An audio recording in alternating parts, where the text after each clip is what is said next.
Bonjour à tous, bienvenue chez moi, j'espère que vous allez bien. Aujourd'hui je vous propose encore une fois un tuto sur le débridage des trottinettes M365 de chez Xiaomi, un tuto d'installation de ces firmware custom qui vous permettent de changer certaines caractéristiques de la trottinette. Et si je vous en fais encore un aujourd'hui, c'est parce que malheureusement ça change régulièrement. Il y a eu plusieurs nouveautés du point de vue de l'installation de ces firmware. Mais c'est de nouveau devenu assez facile et rapide, avec un bémol tout de même, c'est une info toute chaude, toute nouvelle, c'est la dernière version de firmware de chez Xiaomi, le 1.5.1, qui apparemment est sorti il y a quelques jours, et pour ce firmware, on ne sait pas encore si c'est possible d'utiliser des firmware custom avec. Donc si vous êtes en 1.5.1 en firmware de chez Xiaomi, eh bien je vous déconseille ce tuto pour l'instant. Je vous mettrai dans la description des infos pour vous dire si c'est possible ou pas possible dès que j'aurai des retours.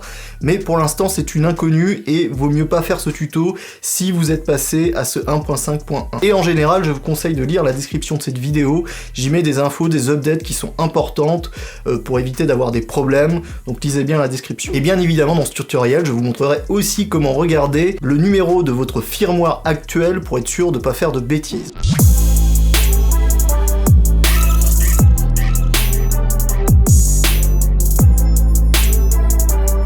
Pour comprendre pourquoi il y a eu tellement de changements dans la façon d'installer un firmware custom sur la M365, je vais commencer par un petit rappel historique. Début 2018, je crois, je suis pas sûr de la date, est arrivée cette possibilité d'installer des firmware custom. À l'époque, c'était très simple, on trouvait un fichier sur internet, on utilisait une application Android, ça le téléchargeait dans la trottinette, et voilà, c'était fait. Mi-2018, Xiaomi a sorti un nouveau firmware, le 1.4.1, et aussi les firmware supérieurs 1.4.2, 1.4.3, qui sont des firmware qui apportaient une particularité, ils étaient encryptés, chiffrés, et empêchaient l'utilisation de firmware custom. Une fois installé, on ne pouvait plus installer un firmware custom. Cette protection n'a tenu que quelques jours, à peu près 15 jours, avant qu'une nouvelle procédure permette à nouveau de faire ce débridage avec ces firmware custom. Mais pour cela, ça rajoutait une première étape qui permettait de faire sauter le firmware encrypté, de revenir à une version de firmware Xiaomi officielle, mais qui permettait encore d'installer des firmware custom. Puis une fois cette première étape faite, on réinstallait normalement le firmware custom, comme auparavant, avec la même application, les mêmes firmware. Mais depuis 2 mois, il y a une nouvelle procédure, plus simple, on revient à quelque chose de facile, on va télécharger un fichier, utiliser une application Android, la connecter à la trottinette et injecter le firmware dedans, de façon très simple, sans avoir à se soucier de est-ce que mon firmware est un firmware encrypté ou pas. Donc une seule opération à faire, beaucoup plus facile et évident. Et moins risqué aussi. Avant de commencer ce tuto, je vais quand même vous présenter les avantages, désavantages et risques de ces firmware, pour ceux qui ne les auraient jamais utilisés et qui voudraient tester ça, parce que évidemment il y a du bon et du mauvais à l'utilisation de ces firmware custom. Alors les avantages principaux, eh bien ils sont très simples. Ces firmware ils vont vous permettre de débrider votre trottinette, c'est-à-dire de faire sauter la limitation de vitesse à 25 km/h pour la mettre sans limite ou une nouvelle limite à votre choix. Ça va vous donner aussi plus de puissance qui va se traduire par une meilleure accélération, par plus de couple dans les montées et par une vitesse de pointe plus conséquente, et ça va vous permettre de régler aussi certains paramètres de la trottinette auxquels on n'a pas accès avec un firmware normal de chez Xiaomi, comme par exemple la possibilité de démarrer la trottinette avec très peu de vitesse, ou encore de régler à partir de quelle vitesse vous avez de la récupération d'énergie et donc un frein moteur important, et d'autres options qui peuvent être très intéressantes suivant votre utilisation de la trottinette. Maintenant, à ces firmware custom, il y a un désavantage évident, si vous mettez plus de puissance dans ces firmware, eh bien vous allez avoir une autonomie qui va baisser, c'est évident, la trottinette va consommer plus d'énergie pour vous emmener plus vite, pour vous faire monter plus vite les côtes, pour accélérer plus vite, donc ça joue sur l'autonomie. C'est un peu difficile à évaluer l'impact de ces firmware sur l'autonomie de la trottinette, mais il est bien réel. Et puis il y a enfin des choses que je qualifierais de risques. Il faut savoir qu'utiliser un firmware, modifier un firmware, jouer avec le firmware, c'est un peu risqué. Si vous faites mal les choses, si vous faites n'importe quoi, eh bien vous pouvez briquer votre trottinette, c'est-à-dire qu'elle va plus du tout fonctionner. C'est pas impossible de revenir en arrière, il y a des dispositifs qui permettent d'injecter un firmware directement dans le contrôleur de la trottinette. Donc là, on revient en arrière. Malheureusement, il faut avoir ce dispositif, il faut avoir les connaissances. Deuxièmement, je vous rappelle qu'il y a un risque légal, en faisant sauter les limitations de vitesse et de puissance de la trottinette, vous êtes un petit peu en dehors de la loi. La loi qui, il faut l'avouer, est assez floue sur le domaine des trottinettes électriques. Et le pendant de ça, eh bien c'est aussi un risque de point de vue assurance. Si vous avez un accident avec votre trottinette et qu'on arrive à prouver qu'elle est débridée, on pourrait vous chercher des poux dans la tête. Et il faut savoir qu'actuellement, point de vue assurance, c'est déjà très flou et très compliqué, et globalement, vaut mieux pas avoir d'accident avec votre trottinette, parce que votre assureur, il peut décider de vous embêter beaucoup. Surtout dans le cas où vous auriez provoqué des dégâts matériels ou physiques chez autrui. Voilà, faut être conscient de tout ça avant d'installer ces firmware, ça a des avantages, ça nuit à l'autonomie globalement, point de vue légalité, assurance, ça peut être compliqué, et puis il y a un risque à l'utilisation de ces firmware de briquer votre trottinette, et ces firmware eux-mêmes, en donnant de la puissance à votre trottinette, ça risque aussi d'abîmer l'électronique sur le long terme. Mais on verra qu'il y a des firmware qui sont aussi un petit peu plus raisonnables en termes de puissance donnée à la trottinette, et qui limite un peu ces risques de griller son électronique. Pour ma part, et pour ce que ça vaut, je roule en firmware DIOC DYOC depuis quelque chose comme 8-9 mois, sans aucun souci particulier avec ma trottinette, si ce n'est l'autonomie qui a quand même bien faibli. Maintenant, on va pouvoir commencer le tuto, ou presque, puisque je vais vous parler maintenant des prérequis pour pouvoir suivre ce tuto et installer ces firmware custom. Premièrement, il faut savoir qu'il est conseillé de faire ces firmware custom uniquement si votre trottinette possède 2 fusibles. Il y a des anciennes trottinettes Xiaomi qui sont avec un seul fusible sur leur contrôleur, leur BMS, donc le contrôleur de la batterie. Et évidemment, avec ces firmware, comme on utilise plus de puissance, on a un risque de surcharge, de surampérage, de survoltage et de griller ce contrôleur. Donc les anciens contrôleurs ne sont protégés que par un fusible, les nouveaux contrôleurs sont protégés par 2 fusibles qui limitent un peu les risques du custom firmware. Pour savoir ça, je vous mets dans la description un lien vers un article du site Giro News. Sur cette page de ce site, vous allez trouver un moyen de savoir si vous avez du fusible ou pas, suivant votre numéro de batterie, votre numéro de série. Malheureusement, je pense que cette page n'est plus très à jour. Je pense qu'il existe des nouveaux numéros de série qui ne veulent pas correspondre à ce qu'on vous propose sur cette page. Je ne peux pas le confirmer, mais pour moi, toutes les trottinettes récentes sont fournies avec 2 fusibles. Donc si votre trottinette est très récente, il y a des chances que vous ayez ces 2 fusibles. Mais attention, le seul moyen de vraiment savoir, c'est de démonter la trottinette, d'aller voir dans le pack de batterie, elle est enveloppée autour de plastique, il faut l'ouvrir pour regarder directement sur la carte s'il y a la présence de ces 2 fusibles. Donc c'est pas facile, mais c'est le seul moyen. Et pour les trottinettes récentes, moi je ne peux pas garantir que vous ayez 2 fusibles. Pour le matériel, il va vous falloir tout simplement un smartphone ou une tablette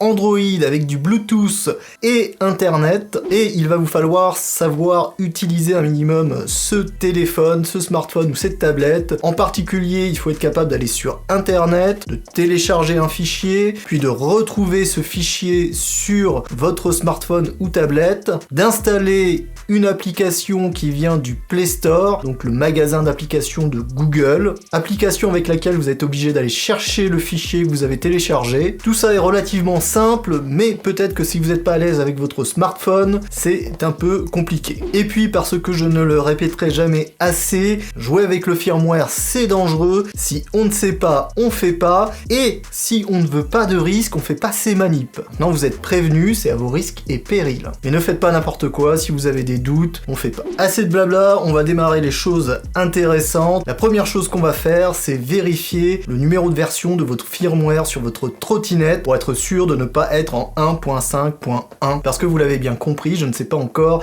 si la méthode que je vous présente ici fonctionne avec ce firmware, voir si elle est dangereuse. Donc, on va déjà vérifier que vous êtes dans un firmware qui permet de le faire. Pour vérifier le firmware, c'est très simple, on va aller sur Mi Home.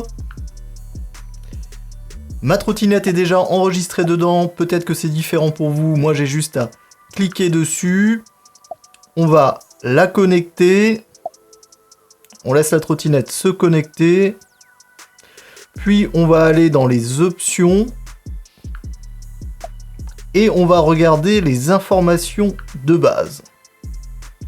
Et ici, on va trouver la version du firmware. Alors attention en connectant votre trottinette, si l'application vous propose de mettre à jour le firmware, il ne faut surtout pas le faire, sinon il y a des grandes chances que vous passiez au firmware 1.5.1, et là c'est fini, on peut plus continuer. Donc on refuse les mises à jour, ici moi je suis en 1.4.1, un firmware qui est donc encodé, mais qui ne pose pas de problème dans cette manip. Et là j'ai ouvert quelque chose avec cette manip. Pour moi, après avoir utilisé ces firmware custom, maintenant Mi-Home ne me propose plus automatiquement de mettre à jour le firmware dès que je connecte la trottinette. Et quand je fais vérifier le firmware, il me dit que mon firmware est à jour, alors que manifestement c'est pas le cas, puisqu'il existe au minimum le 1.4.3 et maintenant le tout nouveau 1.5.1.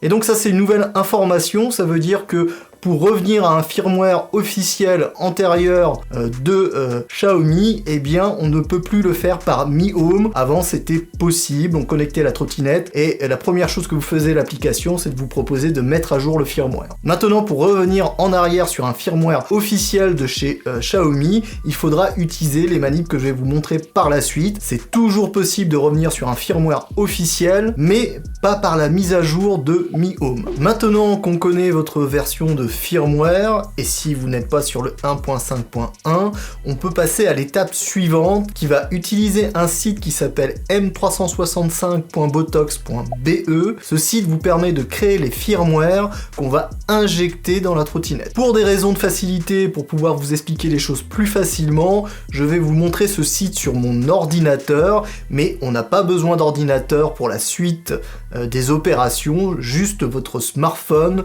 suffit. Donc je vais aller sur Mozilla, je vais rechercher M365 Botox. Dans les résultats que ça va me présenter, je vais choisir le site m365.botox.be. Une fois arrivé sur ce site, on va pouvoir créer un firmware. Pour ça, il y a deux grandes méthodes. Il y en a une très simple que je vous conseille si vous voulez pas vous casser la tête et si vous voulez pas prendre de risques particuliers, et une méthode un peu plus complexe mais qui vous permet de créer votre firmware juste pour vous avec les caractéristiques que vous souhaitez. Alors qu'est-ce que fait ce site? C'est très simple, il va prendre des firmwares officiels qui ont été récupérés, et puis sur la base de ces firmwares, il va vous permettre de modifier les caractéristiques. Et pour ça, il vous propose deux options. L'option facile, vous pouvez choisir un preset qui porte le nom des firmware connus custom utilisés sur la M365. Donc il va prendre le firmware de base, vous choisissez votre présélection DYOC ou CFWW, etc., etc. Et il va patcher ce firmware de base avec les caractéristiques de ces firmware custom connus. Donc là c'est facile, on choisit son modèle, on va tout en bas de la page, on clique sur patcher et ça va vous créer un firmware custom sur la base d'un firmware officiel Xiaomi avec les caractéristiques de ces firmware connus déjà utilisés partout, que sont Dioc, CFW ou rollerploche.com, que je ne connais pas, que je suis pas sûr de prononcer correctement. Deuxième option, eh bien, c'est de partir sur une base, c'est-à-dire de choisir un preset. Vous pouvez choisir le preset défaut, donc là vous avez un firmware Xiaomi officiel et vous pouvez venir changer chaque caractéristique et choisir ce que vous modifiez, à quel point, etc. Donc on va regarder un petit peu les caractéristiques qu'on peut changer et je vais vous expliquer un peu sommairement ce que ça fait. Donc dans les caractéristiques qu'on peut changer, donc vous pouvez choisir sur quelle base de firmware officiel vous voulez travailler. On peut prendre le 1.3.8, 1.3.9, etc., etc. Deuxième critère, vous avez le KERS. Le KERS, c'est Kinetic Energy Recovery System. Désolé pour la prononciation, c'est pas mon truc. Et ce KERS, ça vous permet de choisir à partir de quelle vitesse vous voulez que les systèmes de récupération d'énergie se déclenchent, et il faut savoir que ça joue aussi sur le frein moteur. Donc ça permet de choisir à quelle vitesse vous voulez que le frein moteur se déclenche et la récupération d'énergie. Le suivant, c'est la vitesse maximum. Là aussi, vous pouvez mettre ce que vous voulez.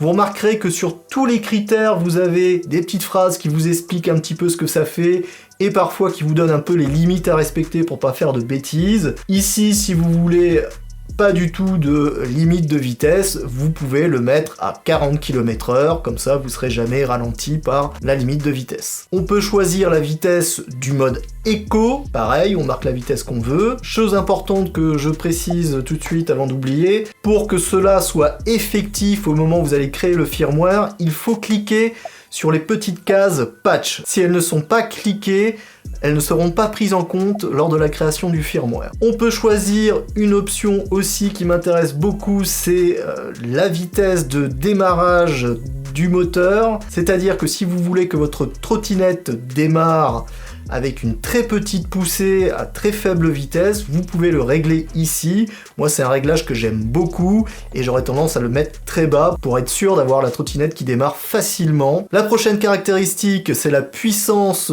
constante du moteur. On peut la modifier, donc ça évidemment c'est intéressant. Si vous voulez plus de puissance, c'est là où il faut agir. Et je vous mets en garde, attention à ne pas mettre trop de puissance. Vous avez des indications juste en dessous. On vous dit que c'est plus sûr de rester au-dessus de 32 000, je vous conseille de suivre ces précautions de base. On a aussi le réglage du régulateur de vitesse, on peut faire qu'il se déclenche au bout de 1 seconde, 2 secondes, 3 secondes, de base il est à 5 secondes ici. On peut aussi modifier la façon dont on switch de Eco à puissance. Donc là en roulant, vous pourrez appuyer sur le bouton de la trottinette et passer de Eco à puissance au lieu d'avoir à vous arrêter pour pouvoir faire cette manip. Vous pouvez mettre le démarrage en mode éco automatique, donc à chaque fois que vous allez démarrer votre trottinette, elle va être en mode éco de base. Vous avez un algorithme fait par les Russes que vous pouvez choisir qui fait que l'accélération que vous faites en appuyant sur l'accélérateur se fera soit par rapport à votre vitesse, soit par rapport à la puissance envoyée au moteur. Les prochaines caractéristiques, attention si vous touchez à ça, c'est très spécifique.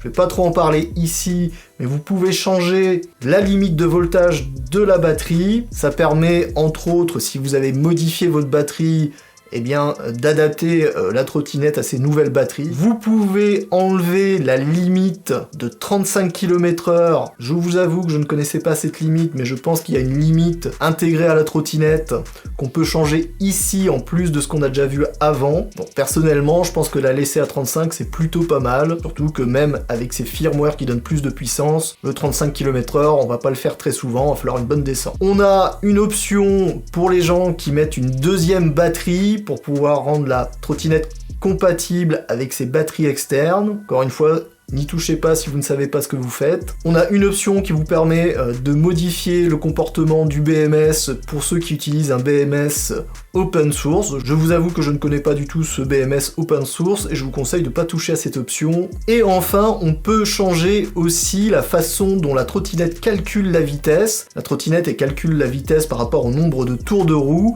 Et il faut savoir que c'est possible de mettre des pneus 10 pouces sur vos roues de 8 pouces sur votre trottinette pour avoir plus de confort, plus d'adhérence, plus d'amorti au choc, mais que forcément le changement de diamètre de cette roue va faire que votre vitesse va être un peu fausse. Donc ici on peut venir l'ajuster. Encore une fois, c'est une option qui sert vraiment dans un cas spécifique, si vous êtes passé en pneu de 10 pouces, donc je vous conseille de pas y toucher. Et sur ce site, on va trouver aussi en bas ce bouton patch qui vous permet de lancer la création de vos firmware et qui va utiliser soit le preset que vous avez utilisé, soit le preset que vous avez utilisé plus les modifications que vous avez faites directement sur les caractéristiques. Cette partie sur mon ordi était juste pour vous montrer les possibilités qu'offre le site Botox en termes de personnalisation, mais moi pour la suite du tutoriel on va choisir la méthode simple, c'est-à-dire qu'on va utiliser un preset. Moi je vais utiliser le Dioc parce que c'est un custom que j'aime bien à la base et je ne vais pas aller mettre le nez dans les caractéristiques et les bidouilles. Maintenant on va aller sur le smartphone pour installer ça vraiment sur la trottinette. Il y a 3 points importants à prendre en compte quand vous faites ça.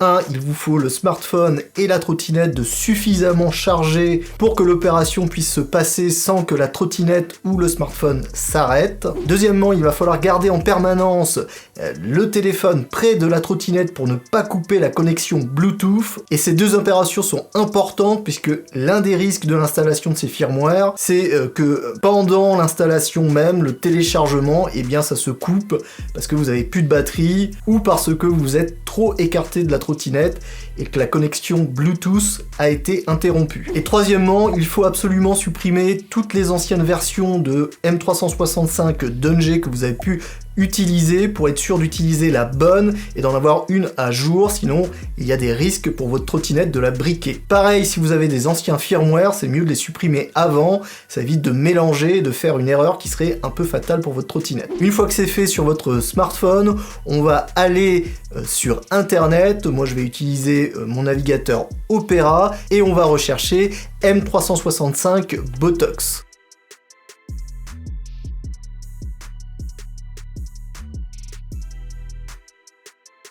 Le site s'appelle m365.botox.bz. On retrouve le site que je vous ai montré sur l'ordinateur. On va aller au plus simple. Je vais choisir le preset Dyoc, D-Y-O-C. Et je vais appuyer sur Patcher. L'application me propose de télécharger un fichier. Je vais accepter et c'est ce fichier firmware qu'on va utiliser et qu'il va falloir retrouver dans le téléphone. Maintenant, on va avoir besoin d'une application spécifique qu'on trouve sur le Play Store, le magasin d'applications de Google. On va sur le Play Store, on tape M365 Dungey.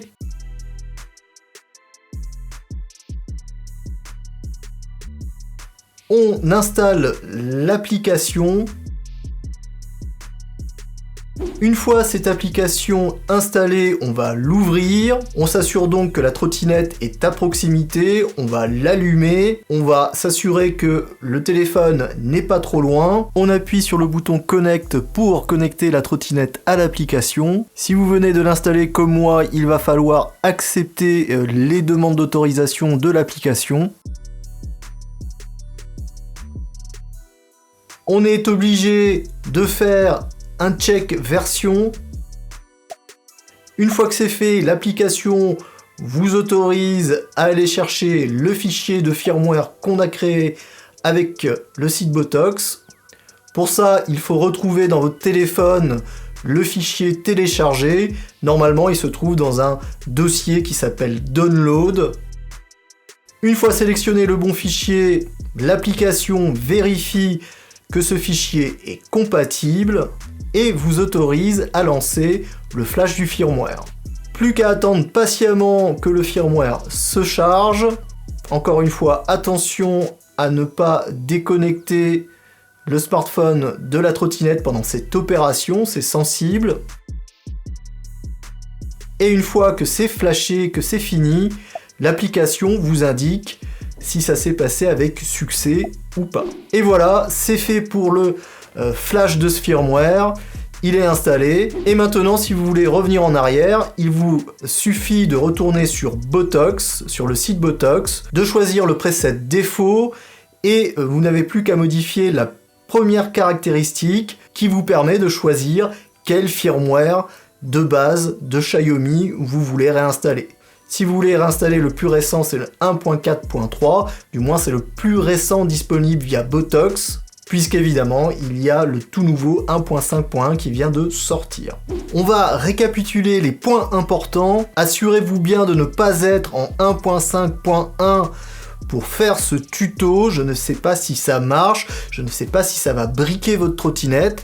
Donc si vous êtes en 1.5.1, on attend des news, on regarde dans la description, j'en mets, et puis on se renseigne, mais on ne le fait pas. On s'assure d'avoir la trottinette chargée, le téléphone chargé, on fait les opérations de flashage du firmware avec M365 Dungey en gardant le téléphone très près de la trottinette et on se déplace pas avec, parce que si vous cassez la connexion Bluetooth, vous allez avoir des problèmes. Pour le site Botox, si vous ne comprenez pas comment changer les caractéristiques et ce que ça implique pour votre trottinette, ne changez pas les caractéristiques même, utilisez les presets et en particularité le Dioc. Pourquoi le Dioc? Parce que si vous regardez les autres presets offerts, ils offrent une bien plus grande puissance moteur que le Dioc et ils sont un peu plus dangereux. Donc c'est celui que je vous conseille si vous savez pas quoi choisir. Si vous avez comme moi déjà installé des firmware custom ou déjà essayé, assurez-vous d'avoir supprimé les anciens firmware et l'ancienne ou les anciennes applications M365 Dungey, que ce soit la M365 Dungey patchée ou l'original, peu importe, on supprime tout ça, on commence avec quelque chose de propre pour être sûr de pas se tromper. Utilisez le mauvais firmware ou la mauvaise application, c'est le briquage pour votre trottinette. Pour revenir en arrière sur un firmware de chez Xiaomi, on reprend Botox, on prend le preset défaut, on change juste la version du firmware qu'on souhaite jusqu'au 1.4.3, puisque pour l'instant Botox ne propose pas le 1.5.1. Quand on ne sait pas, on ne fait pas. Si on veut pas de risque, on ne fait pas. On n'est pas con, on va voir aussi les tutoriels des autres youtubeurs et vous en avez des très bien. Vous avez celui de Monsieur Smith, vous avez aussi celui de Giro News. Je vous mets les liens dans la description. N'hésitez pas à aller les voir, ça complète la chose. Et on n'hésite pas quand on fait ces firmware à prendre le temps, à regarder la vidéo en entier, à essayer de comprendre les subtilités, à se renseigner à côté, à se renseigner s'il n'y a pas des derniers firmware qui viennent d'arriver, qui empêchent à nouveau d'utiliser ces firmware custom, voire de briquer la trottinette en essayant de le faire. Bref, j'espère que vous l'avez compris, c'est une opération risquée, il faut faire ça bien ou il faut pas le faire. Et je m'adresse en particulier à tous ceux qui ne sont pas à l'aise avec tout ce que je viens d'évoquer pendant ce tuto. Et bien malheureusement, ce n'est peut-être pas un tuto pour vous. Voilà pour cette vidéo, j'espère qu'elle vous aura plu, j'espère qu'elle vous aidera, j'espère que j'aurai personne qui me dira j'ai briqué ma trottinette dans les commentaires. N'hésitez pas à lâcher un petit pouce, à s'abonner. Si vous avez des questions, j'y réponds rapidement, j'y réponds même en anglais. Ciao, à bientôt pour une prochaine vidéo.